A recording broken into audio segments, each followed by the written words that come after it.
Alright guys, hey, welcome again to another haul video.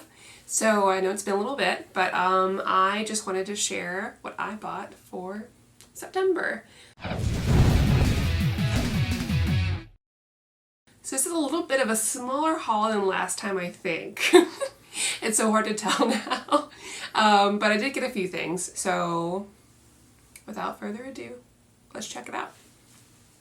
So the first kind of big thing that I have, which, oh my gosh, it's huge, is the Batman Eternal Omnibus. So I've never read this, and this is huge. I don't know what it is with DC and just making just like bricks, basically, of books. Oh my god. But yeah, I'm pretty pumped to read this. This was a Omar pick. We'll see if maybe we read this for old reader, new reader, but I really like Inside the Dust Jacket. I mean, we know how I feel about dust jackets, but I really like how this looks without the dust jacket. So I'm pretty excited. See how it goes. The next thing I got is Lumberjanes to the Max Edition, volumes 1 through 3. So we got this for old reader, new reader, and luckily because I was on a little vacay, Tina covered for me. So if you want to look through our old videos, you can see Tina and Omar talk about what they thought of Lumberjanes. Now, I love Lumberjanes. I'm a huge fan. I think Noelle Stevenson is the best. I love the art. I super recommend Lumberjanes. I'm so excited I have these now because I always read them digitally on Comixology, and now they're mine. And these are beautiful books. I really appreciate the way Boom does their hardcovers. This just, a lot of them are very unique. Like, these have a different texture to them and these really cool like indents. I don't know how well you can see them, but it's the little things. You know, sometimes I just really appreciate how books look. They say don't judge a book by its cover, but I mean, we're collectors, so I'm gonna. But these are beautiful, and this binds match, which, you know, so many publishers that we love just don't know how to do that, but these are beautiful. So I'm so excited to finally own these. And hopefully that means I can push Lumberjanes on more friends. I picked up the new hardcover of Young Justice by Bendis. Now, I know how Omar feels about Bendis, but I could not resist jumping into Young Justice. This has looked so fun, and you know, I wait for trades and collected editions. I don't normally read issues, but this is one that I really wanted to read the issues for. So yeah, I'll see how this is. I'm pretty excited. Mostly I'm just excited for how Connor looks. I think he looks really cool. I've never read any of the Young Justice comics. I've read Teen Titans, of course, a lot of the same crew, and I've watched Young Justice show, but I'm not as like familiar with the comics per se. So we'll see how this is gonna go.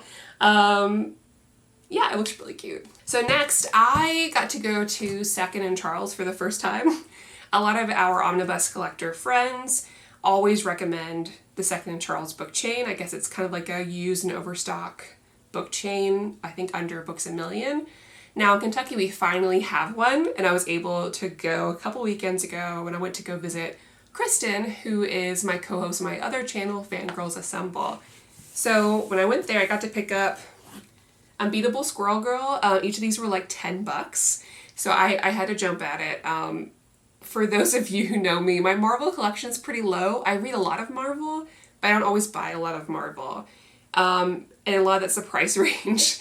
They're usually pretty thin books for a high price, and it's really hard for me to like jump on them. So I always wait for deals to stock up on my Marvel books. So now I can finally say that I've started my Unbeatable Squirrel Girl collection. I've been wanting to buy all these books forever. I really enjoy reading it. I know some people are kind of iffy on Squirrel Girl, but it's so nice just to read a fun book. So finally, I can start. Here's hoping I find the rest on sale somewhere at a con or something. So next, Dynamite sent me 2 books to review, so be on the lookout for those.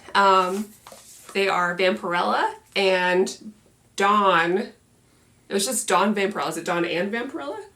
We'll call it Dawn and Vampirella. So these are by the same author team. Deke Linsner and Linsner. I think they're a married couple. This is by Christina Deke Linsner, sorry. and Joseph Michael Linsner. And then this one is by Joseph Michael Linsner. So I'm very excited to do a review on these pretty soon. Keep an eye out. I really think these hardcovers are really beautiful. Now, Vampirella books can be hit or miss. It depends on who's writing her. I'm still a big fan of Vampirella, even though usually I read the books and I'm left wanting more. At least in comparison to Red Sonja, and I love everything Red Sonja. So here's hoping that this is kind of, give me a new love for Vampirella. So next I got the first volume of Guardians of the Galaxy by Donny Cates. I really wanted to pick this up, so I'm really excited. Thanks, Omar, for giving it to me. I am a big Richard Rider fan. Nova. That's my Nova. I know there's another one, and eventually I'll read about him, but I just can't handle it because I love Rich Rider so much. But he's there, and I'm so excited. And it's got a lot of my favorites from Annihilation and the Cosmic Saga, and that's my favorite Marvel. I love anything Cosmic Marvel. It just makes me really happy. So just having Rich Rider back makes me just overjoyed, and I'm so excited to kind of delve in and read some more the newer stuff for him. So next, I picked up Fair Lady Volume 1. Now, I don't know too much about this, but I had heard a lot about it on Twitter. A lot of buzz about this book. Now, this series, I'm pretty sure got canceled. Correct me if I'm wrong in the comments, but I had heard that it got canceled, but it was really good, and so a lot of people were really upset about it. I just was intrigued by the cover. I don't really know anything about this book, but there's a cat man and this really cool boss-looking lady, and these two bears or something. I think they're like a detective investigator sort of deal. It just looks something different and fun, and I'm really excited to read. Sometimes it's just nice to pick up something new without looking too much into it. The next book, I'm so excited, is Assassin Nation. Not Assassination, Assassin, space, Nation, by Kyle Starks and Erica Henderson. We all know I'm a fan of Kyle Starks. I'm really excited to read this book. I got to read the first issue a while back while I interviewed him on my other show, and I really, really liked this. It's really funny. It gives you that kind of like action movie feeling. There's a ton of action, and there's a lot of just comedy and goofy shit, and that's just Kyle's brand, and I love it. I love anything Kyle puts out. Really excited to read the rest of this. I think I'll do reviews in a flash for this also, because I think more people should be reading Kyle Stark's books. So yeah. All right, commercial break time. So this episode is sponsored by cheapgraphicnovels.com, your online resource for new graphic novels and collect editions for up to 50% off the cover price. Cheap Graphic Novels prides itself on packaging your books so they arrive safely and in excellent condition, as well as prompt and helpful service. And also check out their bargain bin, because sometimes they have even greater deals for up to 90% off. You're not helping.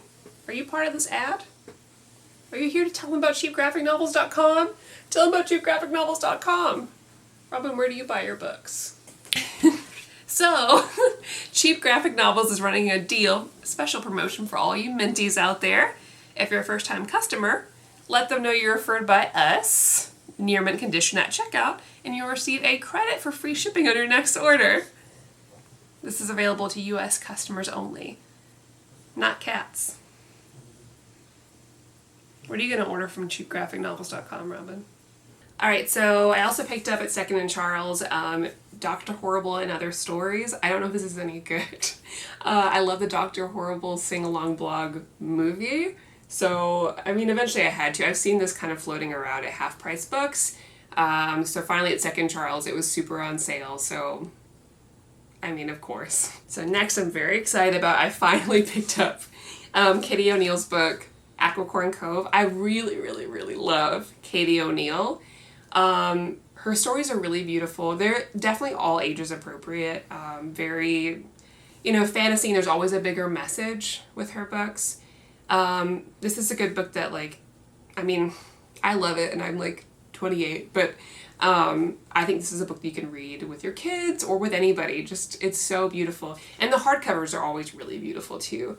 So I read this a while ago, and I'm just so glad to finally own it. It's just really beautiful. I said beautiful like 5 times. Basically, you get the gist. It looks very nice. And her newest book, Tea Dragon Festival. Look how big this is. Look at that. That's ridiculous. This is also really cute. So this is a prequel to the Tea Dragon Society, which is another of her earlier books, which actually I don't own, so somebody please get on me for that. I have the board game. Oh, this was great. It was great to go back to this world of like tea dragons and fantasy. And I always love how diverse the characters are, and, you know, she does a good job of having a lot of people represented in her books, like, you know, people of all varying, like, races and sexualities and gender representation and just everything. And there's a really cool character in here that is deaf, and so there's a lot of, like, sign language in this book too, and it's just nice. It's just, I just like the way she does it, you know? She does it in such a little way. It's just like, it's like everything's just a non-issue. And it just makes me happy. I really, really love these books. I want them to be in every school, everywhere. It's so, so worth it. And just such a beautiful message for all of them. And again, I mean, for collectors, look how beautiful this hardcover is. That's ridiculous. Katie, you're too good to us. So those are all the comic books that I got for September, but I did get a couple of other things. So, as a surprise to no one, also at 2nd and Charles, I saw that they have the Sunstone Calendar. Now, Sunstone, for those of you who've seen my other videos, is a romance erotica series by, I'll never pronounce his name right, Szczepan Sejic. And I'm a huge fan. His art is amazing. He's also doing the newest Harleen book that's coming out right now. So I think the first issue's already out. So I walked in, the first thing I picked up was this calendar. Now I don't think you'll be able to see all of this on video, but you can only guess just the contents of this. I'll show you a couple. Luckily, they're not so inappropriate that I can't show them on here, but I'll show you a couple of the tame ones. Oops. It's one example. It's beautiful, like, oh, I love this. Although I felt a little embarrassed carrying this around 2nd and Charles, because it's the first thing I picked up, and so I'm just carrying this calendar around, just hoping people won't judge me. And it features all the characters from the Sunstone universe, so that includes the 2 main characters, as well as a lot of the side characters, like from Sunstone, Mercy. I love this. It's so great. And the last thing I got is not even comic book related, but it's still nerdy and geeky, so I figured maybe y'all care about it. I picked up the new Opus 9 pre-release kit for the Final Fantasy trading card game. I don't know if any of you play, but if you do, please let me know. I'd love to talk about the Final Fantasy TCG more. So they're releasing like a lot more like new Final Fantasy 7 stuff coming up for this. And if you don't play the Final Fantasy TCG, but you're a Final Fantasy fan or a fan of trading card games, this game is so good. I really recommend it. Just the art, there's like special art for all the cards and stuff too, and I've just really enjoyed it. It's very thematic. You get to like play with all of your favorite Final Fantasy characters, and they're in like, and I mean all the games. Like, you know, got the tactics and tactics like spin-offs, and also like the mobile games, and they've even got like Type 0 in there, and then of course all the main numbered Final Fantasies. I think maybe even Chocobo's Dungeon. Maybe don't quote me on that, but I feel like that's the case. I'm currently making a water deck, which I'm basically just basing around Garnet from Final Fantasy IX, but this is really fun. And it's great because any kind of deck can win. It's not like Magic where, you know, you need to have like there's like going to be always a new deck that's like the one to win with, right? That's why I really love this game. We're kind of like an underground fan base for this game. It's not like super huge in America as it is in other countries, but I do recommend it, and it's beautiful. Yeah, so that's all of my haul for September. Let me know if you got any of the same books, and if you've already read some that I haven't read yet, let me know how you like them. I'd love to hear that. Let me know what you picked up for September. I'm very curious. I'm sure I missed out on something that I should have picked up. And expect another haul video from me again next month. And don't forget, please like this video, comment down below, subscribe if you aren't already. We put out a lot of content, so you don't want to miss out on anything. We also have a Patreon if you're interested in supporting us that way. Use that information down below. And remember, if it's classy and cool, it must be near mint. Bye guys.